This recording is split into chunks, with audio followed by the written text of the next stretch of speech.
نے ایسے لوگ بھی دیکھے ہیں مسجد کی ہمسائیگی میں ہوتے ہیں، نماز کی توفیق نہیں ہوتی۔ بعض اوقات یہ دیکھنے میں آتا ہے کہ کوئی جنازہ ہو جاتا ہے تو ظہر کے بعد جنازہ ہے، عصر کے بعد جنازہ ہے، تو گھر بالکل مسجد کے قریب ہے، تو ظہر کے بعد میت اٹھائی جائے گی، تو سب وضو سے ہوتے ہیں، تو نماز کا وقت ہوا تو سب مسجد میں چلے گئے کہ نماز پڑھیں، اس کے بعد جنازہ اٹھائیں گے، اور بے نمازی ادھر ادھر گلیوں میں منہ چھپاتے پھر رہے ہوتے ہیں، وضو بھی کیا ہوا ہے رسماً، لیکن مسجد میں جانے کی توفیق نہیں مل رہی۔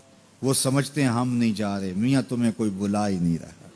اتنے بد نصیب ہو، جنازہ بھی تم اللہ کے لیے نہیں پڑھنے آئے، وہ بھی کسی کے دکھلاوے کے لیے آئے ہو۔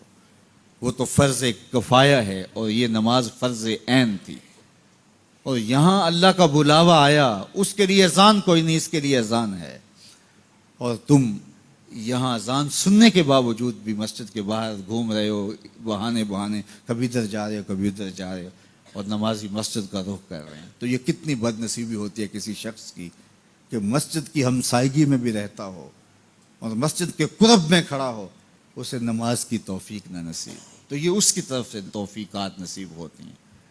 میں ایک بات سنایا کرتا ہوں کہ لاہور جب بڑی چہل پہل ہوا کرتی تھی ہمارے ریلوے اسٹیشن پہ، تو بہت سارے لوگ ریلوے کے ذریعے آیا کرتے تھے، تو وہاں کلیوں کی قطاریں ہوا کرتی تھی۔ ایک بوڑھا کلی، ٹرین کا وقت ایسا تھا کہ وہ رکی آ کے، تو اس نے کسی کا سامان اٹھایا، تو میکلوڈ روڈ پہ جانا تھا، تو راستے میں نوری مسجد پڑتی ہے، تو اس نے کہا قریب آ کے کہ بابو جی میری نماز عصر رہتی ہے، تو ذرا 2 منٹ کے لیے رکیے میں نماز پڑھ لوں۔ تو اس نے کہا ٹھیک ہے، سامان رکھا اور بابا جی اندر نماز پڑھنے چلے گئے۔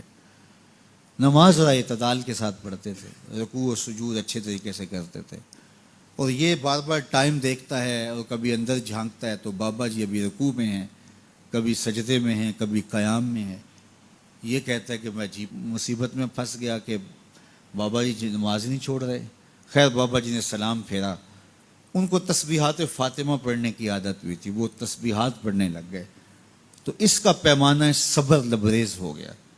وہ جہاں جوتے اتارتے تو وہاں جا کے اندر جھانک کے کہتا بابا آ بھی جا، تینوں کیڑی شے باہر نہیں آن دیندی۔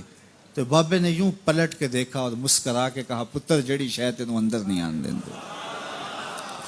وہ نہ بلائے تو بندہ قرب میں بھی کھڑا ہو تو اندر نہیں جا سکتا۔ اللہ سے توفیق مانگو کہ ہماری نسلوں میں بھی کوئی بے نمازی نہ ہو، 5 گانا نماز کی عادت زندگی میں رچ بس جائے، ہماری اولادیں بھی رب کے حضور سجدہ ریز ہونے والی ہیں۔ قیامت کے دن جب حکم ہوگا کہ اللہ کو سجدہ کرو، بے نمازی اس دن تو چاہیں گے سجدہ کریں، آج کوئی نماز پڑھتا یا نہیں پڑھتا، اس دن تو ہر کوئی چاہے گا کہ آج سجدہ کریں، لیکن بے نمازی چاہے گا کمر اکڑ جائے گی، سجدہ کر نہیں سکے گا۔ قرآن بتاتا ہے کچھ لوگ جہنم کی طرف دھکیل کے لے جائے جا رہے ہوں گے، ان کو کچھ لوگ پوچھیں گے ما سلککم فی سقر، تم جہنم کو کیوں جا رہے ہو؟ تو وہ کہیں گے لم نک من المصلین، ہم نماز نہیں پڑھا کرتے تھے۔ تو 5 گانا نماز یہ زندگی میں شامل کر لو، کبھی بھی نماز قضا نہ ہونے پائے۔ قیامت کے دن بے نمازی کو اللہ دشمنان خدا کی صف میں کھڑا کر دے گا، جہاں نمرود کھڑا ہوگا، جہاں فرعون کھڑا ہوگا، جہاں حامان کھڑا ہوگا، جہاں قارون کھڑا ہوگا، جہاں دشمنان خدا کھڑے ہوں گے، بے نمازی بھی اس صف میں کھڑا کر دیا جائے گا۔ مجھے بتائیے ہم میں سے کوئی بھی یہ گوارہ کرتا ہے کہ حشر کے دن دشمنان خدا کی صف میں کھڑے کر دیے جائیں؟ یا کوئی خاتون یہ گوارہ کرتی ہے کہ رسول اللہ صلی اللہ علیہ وآلہ وسلم کی راہوں میں کانٹے بچھانے والی ام جمیل کے ساتھ کھڑی کر دی جائے؟ تو جب ہم یہ گوارہ نہیں کرتے، نہ ہماری مائیں بہنیں بیٹیاں گوارہ کرتی ہیں، تو پھر نماز کبھی ترک نہ کیجیے، نماز کو شعار زندگی بنا لیے۔